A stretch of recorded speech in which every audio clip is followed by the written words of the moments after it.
మహాపరిశుద్ధుడును మన ప్రభు అయిన యేసుక్రీస్తు ప్రశస్తమైన గణనామానికి మహిమ కలుగును గాక. కుటుంబ బలిపీఠము అనే మంచి కార్యక్రమాన్ని ప్రతిరోజు యూకే గాస్పల్ స్ట్రీమింగ్స్ అనే మా యూట్యూబ్ ఛానల్ ద్వారా ఆడియో రూపంలో వీక్షిస్తున్న మీ అందరికీ ప్రభు అయిన యేసుక్రీస్తు ఉన్నతమైన గణనామం పేరట శుభములు తెలియజేస్తున్నాను. ఇంకనూ వినండి, అనేక కుటుంబాలకు షేర్ చేయండి, దేవుని నుండి గొప్ప మేలులను పొందుకొనండి. దేవుడు మిమ్మలను బహుగా దీవించునుగాక. God bless you all. యుగయుగములు నేను మహిమలో నా ప్రభుతో ఆనందించెదను, అది అక్షయ జీవితము. యుగయుగములు నేను మహిమలో నా ప్రభుతో ఆనందించెదను, అది అక్షయ జీవితము. మహిమా కిరీటం నేను పొందెదను, అది వాడబారదు, నిత్యము పుట్టును. యుగ యుగములు నేను మహిమలో నా ప్రభుతో ఆనందించెదను, అది అక్షయ జీవితము. ఒక కుటుంబ బలిపీఠము వాల్యూమ్ 1 నుండి 231వ రోజు, ఆగస్ట్ 19వ తేదీ. అంశం: నా వద్ద ఉన్న ఏకైక శతస్కోపు బైబిలు. ఒక వాక్య భాగాన్ని చదువుకుందాం. హెబ్రీ 4వ అధ్యాయము 12వ వచనము. ఎందుకనగా దేవుని వాక్యము సజీవమై బలము గలదై రెండంచులు గల ఎటువంటి ఖడ్గము కంటెను వాడిగా ఉండి ప్రాణాత్మలను కేళ్లను మూలుగను విభజించినంత మట్టుకు దూరుచు హృదయం యొక్క తలంపులను ఆలోచనలను శోధించుచున్నది. ఈ అంశము కొరకు సమకూర్చబడిన వర్తమాన భాగాన్ని చదివి విందాం. డచ్ కుటుంబం గురించి మీలో ఎవరికైనా తెలుసా? వారిలో ఎవరైనా ఈరోజు వచ్చారా? లేదా సహోదరి డచ్, సహోదరుడా బ్రౌన్, నీవిక్కడ ఉన్నావా? ఓ సరే, నాకు సంతోషం. బ్రదర్ డచ్ ఇంకా మనతోనే ఉన్నాడా? అద్భుతం. బ్రదర్ డచ్ దాదాపు మనల్ని విడిచి వెళ్ళిపోయాడు. మనం ఎక్కువగా చెప్పలేము లేదా ఎక్కువగా దేవుణ్ణి అడగలేము. తను బ్రతుకుతాడని దేవుడు చెప్పిన సమయాన్ని దాటి అతడు ఇప్పటికే 21 సంవత్సరాలయ్యింది. అదొక సాధారణ జీవితకాలం. గతములో అతను జీవించగలడని దేవుడు చెప్పిన సమయాన్ని దాటెను. మొన్న ఉదయం మాకొక ఫోన్ కాల్ వచ్చింది, అతను చనిపోతున్నాడని. వెంటనే మేము అక్కడికి పరిగెత్తాము. ప్రభు అయిన దేవుడు నిజంగా ఆయనకు మంచి చేశాడు. అతని ప్రాణాన్ని కాపాడాడు. అతడు సిద్ధంగా ఉండి ప్రభువు రాకడ కోసం ఎదురు చూస్తున్నాడని నేను అనుకుంటున్నాను. కానీ మీకు తెలుసా, మనమంతా ఒకరినొకరు అంటు పెట్టుకుని ఉన్నాము. మనము ఇక్కడున్న ఈ వృద్ధుడు నాకు ఒక తండ్రి లాంటివాడు. అతడు పాత మందిరములో పాత భాగంలో సరిగ్గా ఇక్కడ కూర్చున్నటకు నాకు గుర్తుంది. యేసుక్రీస్తు నామములో నీటి బాప్తిస్మంపై ఆ వెలుగు ప్రసరించినప్పుడు సరిగ్గా అక్కడి నుండి అతడు వచ్చాడు. మరియు దాదాపు 87 లేదా 88 సంవత్సరాల వయస్సులో కర్ర సహాయంతో ఇక్కడికి వచ్చి, నేను ఇప్పుడే లోపలికి వెళ్ళి బాప్తిస్మం పొందాలనుకుంటున్నాను అని అన్నాడు. ఎవరో వెళ్ళి అతనికి కొన్ని బట్టలు తీసుకువచ్చారు. అతడు ఎక్కువ సమయం వరకు వేచి ఉండలేకపోయాడు. అప్పటికప్పుడే అతడు కావాలని కోరాడు. కాబట్టి అది నాకు ఇష్టం. మొన్న నేను అతనితో మాట్లాడుతూ ఉన్నప్పుడు అతడు, బ్రదర్ బ్రన్హామ్, నేను ఇప్పుడు సరిగ్గా ఉన్నానని మీరు అనుకుంటున్నారా అని అడిగాడు. మీరు ఎప్పుడైనా శారీరక పరీక్ష కోసం వైద్యుడి వద్దకు వెళ్ళారా అని అడిగాను. అతడు అన్నాడు, అవును సార్ అన్నాడు. వైద్యుడు తన చెవుల్లో స్టెతస్కోప్ను పెట్టుకుని వాటిని మీ గుండెపై పెడతాడు, మీ గుండె సరిగ్గా కొట్టుకుంటుందో లేదో చూడటానికి. ఎలక్ట్రికల్ కార్డియోగ్రామ్ గుండె పరీక్ష యంత్రం, ఆపై రక్తపోటు, మూత్ర పరీక్ష, మరితర పరికరాలు మీ శరీర స్థితి ఎలా ఉందో తెలుసుకోవడానికి చేస్తారు. ఇప్పుడు అతను ఇలా చేయడానికి ఇక్కడ ఒక పుస్తకంలో వెనక్కి చూస్తాడు.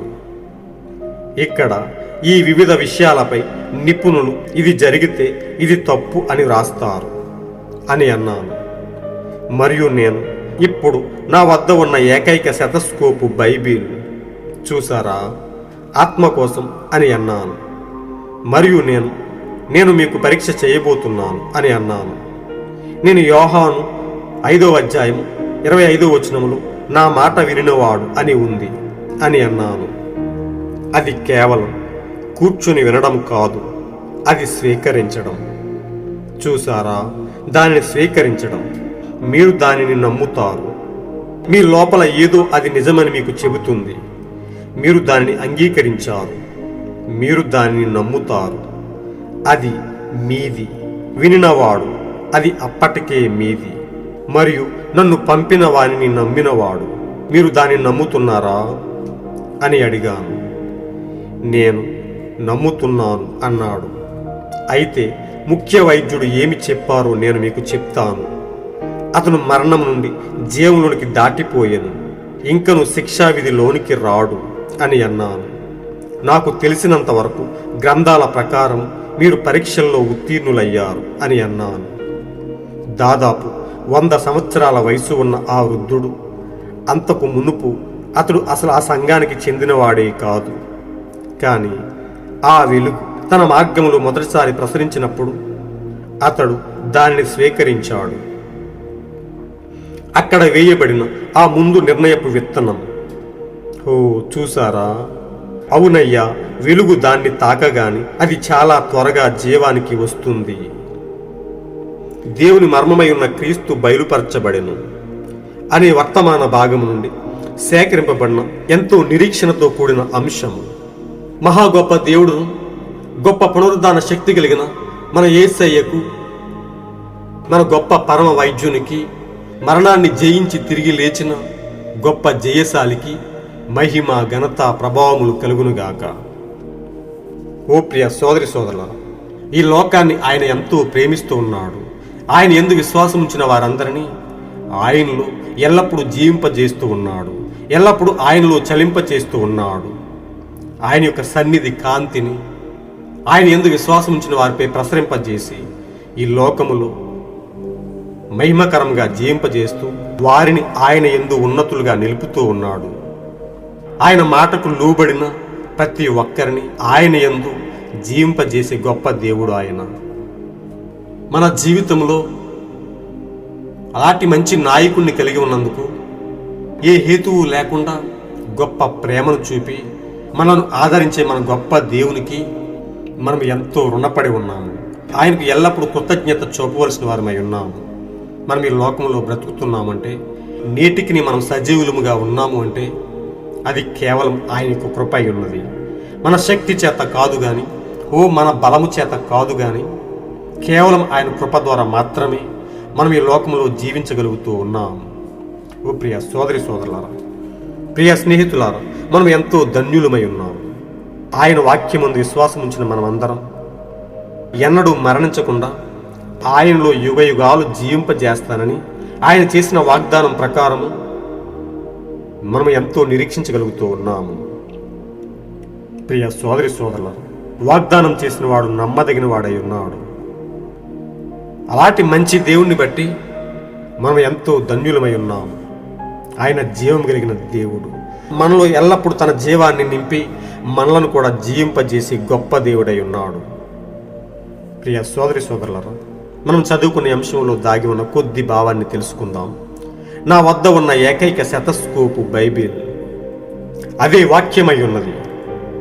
దేవుని వాక్యము సజీవమై బలము గలదై రెండంచులు గల ఎటువంటి ఖడ్గము కంటే వాడిగా ఉండి ప్రాణాత్మలను, కేళ్లను, మూలుగులను, హృదయం యొక్క తలంపులను, ఆలోచనలను శోధించుచున్నది. ఆయన వాక్యమే మనకు గొప్ప శతస్కోప్ అయి ఉన్నది.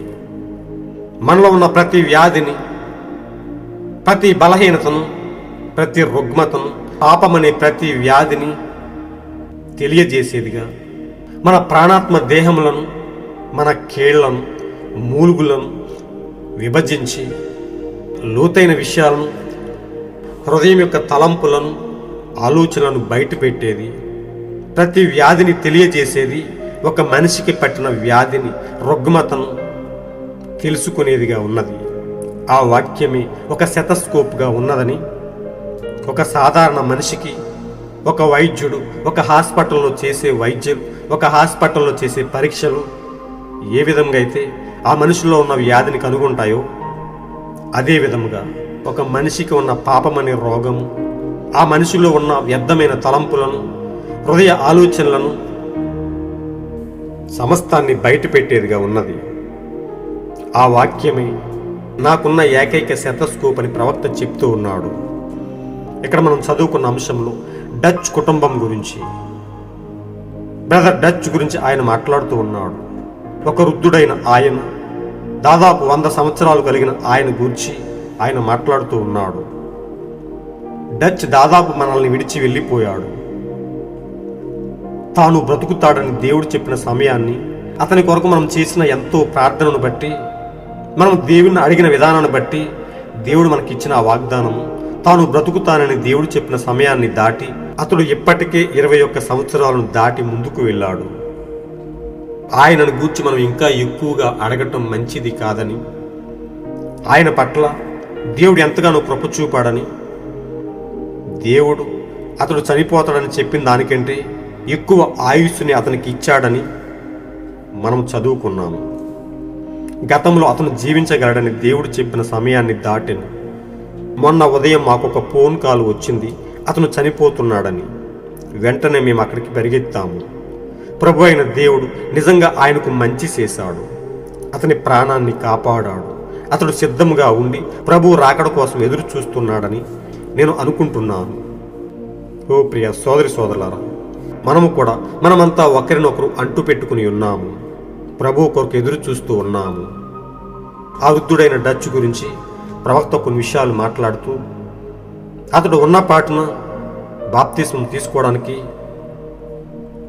అంగీకరించాడని, యేసుక్రీస్తు నామంలో నీటి బాప్తిస్మంపై ఆ వెలుగు ప్రసరించినప్పుడు సరిగ్గా అక్కడి నుండి అతడు వచ్చాడని, దాదాపు 87 లేదా 88 సంవత్సరాల వయసులో కర్ర సహాయంతో ఇక్కడకు వచ్చి నేను ఇప్పుడే లోపలికి వెళ్ళి బాప్తిస్మం పొందాలనుకుంటున్నానని అతడు అన్నట్టుగా ప్రవక్త చెప్తూ ఉన్నాడు.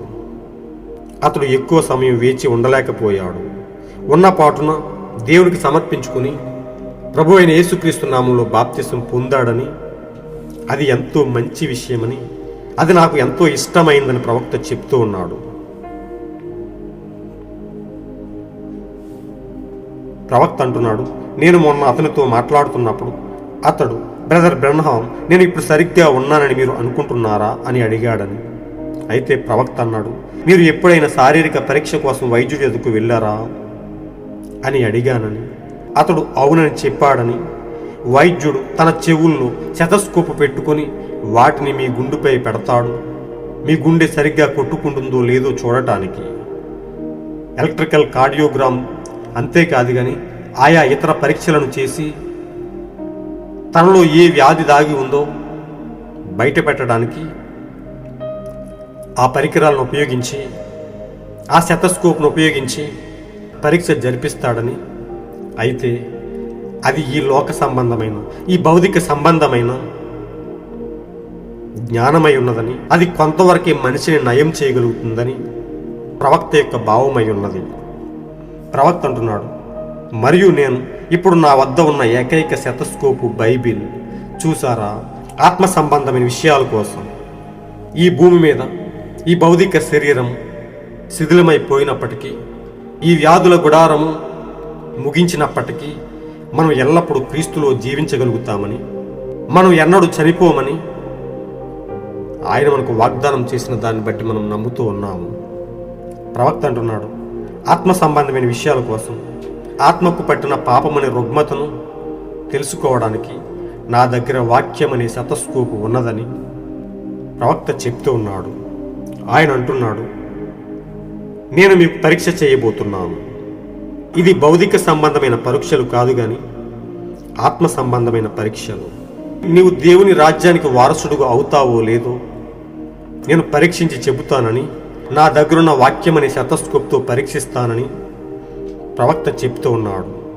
ఆయన అన్నాడు, నేను యోహాను 5వ అధ్యాయము 25వ వచనంలో నా మాట వినినవాడు అని ఉందని, అది కేవలం కూర్చొని వినడం కాదు గాని అది స్వీకరించడం, దేవుని విశ్వాసంతో అంగీకరించడమై ఉన్నదని, దానిని మీరు నమ్ముతున్నారా అని ప్రవక్త అడుగుతూ ఉన్నాడు. మీ లోపల ఏదో ఉంది, అది నిజమని మీకు చెబుతుంది, మీరు దానిని నమ్ముతారు, అది మీది. వినినవాడు, అది అప్పటికే మీది. మీరు విశ్వసించినప్పుడే క్రీస్తు యొద్ద నుండి సమస్తాన్ని పొందుకున్నారు, క్రీస్తు వాగ్దానాలన్నీ స్వతంత్రించుకున్నారు. ఆయన అంటున్నాడు, మరియు నన్ను పంపిన వారిని నమ్మినవాడు. హో, మీరు దాన్ని నమ్ముతున్నారా?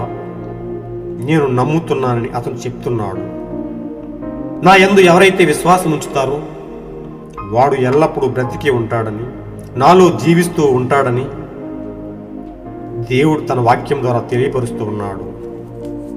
ప్రియ సోదరి సోదరులారా, నిజంగా మనం ఎంతో ధన్యులమై ఉన్నాము. ఆయన మనకిచ్చిన గొప్ప వాక్యాన్ని బట్టి మనం ఎంతో ధన్యులమై ఉన్నాము. ఆయన అన్నాడు, పునరుద్ధానమును జీవమును నేనే, నా యందు విశ్వాసముంచువాడు ఎన్నటికీ చనిపోడని. ఒకవేళ చనిపోయినా అతడు తిరిగి లేపబడతాడని, అతడు నాలో ఎల్లప్పుడూ బ్రతికి ఉంటాడని, అతడిని మరణంలో నుండి జీవంలోనికి దాటివేస్తానని దేవుడు మనకి చేసిన వాగ్దానాన్ని బట్టి మనం ఎంతో నిరీక్షిస్తూ ఉన్నాము. మనం ఎంతో ధన్యులమై ఉన్నాము.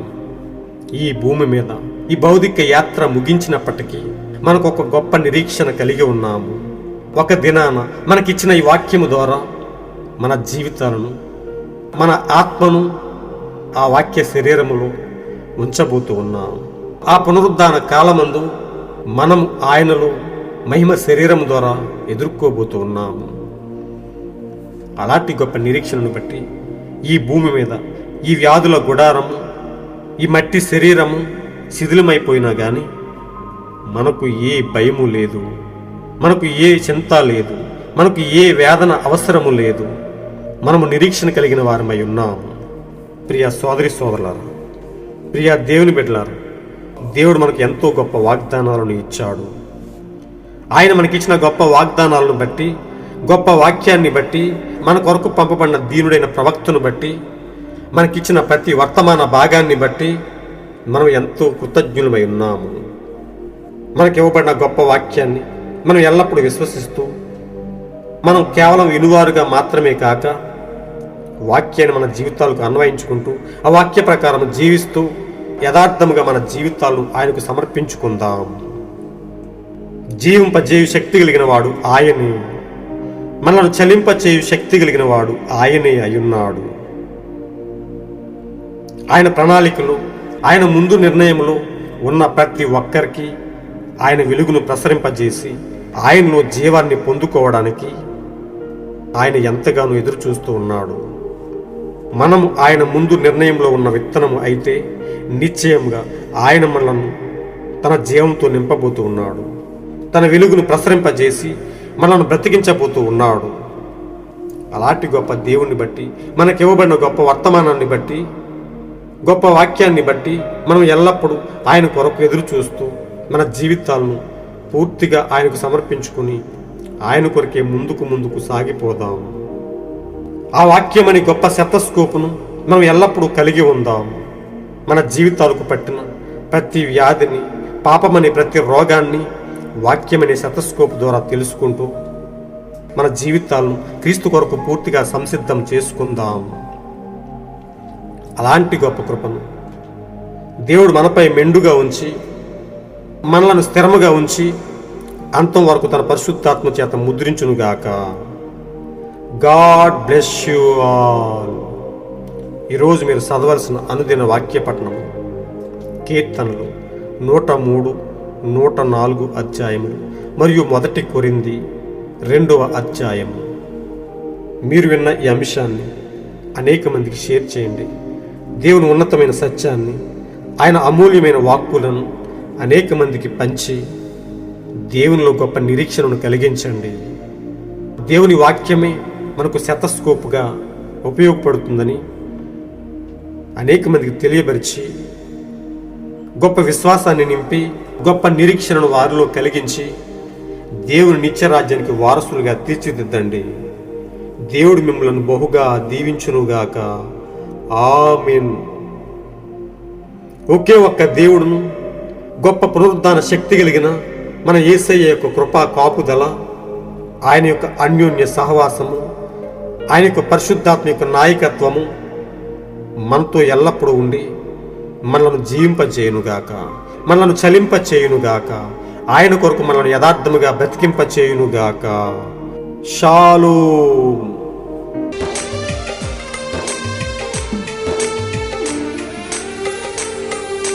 చూచెదను నేను ప్రవక్తలను అక్కడ, మాట్లాడదను నేను పరిశుద్ధులతో అక్కడ.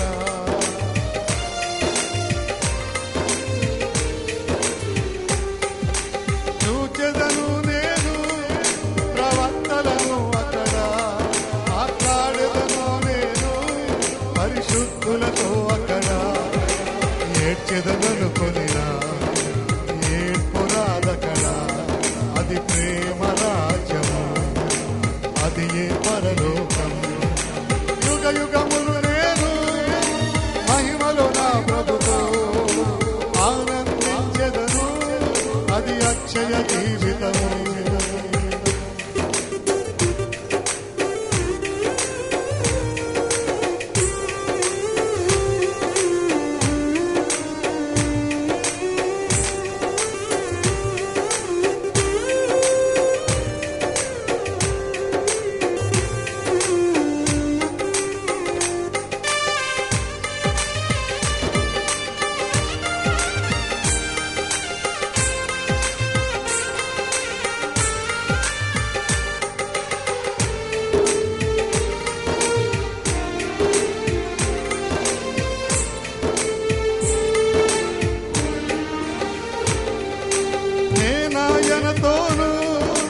కాపురమునకడ నా బాష్ప బిందువులు ప్రభు తుడుచును అక్కడ.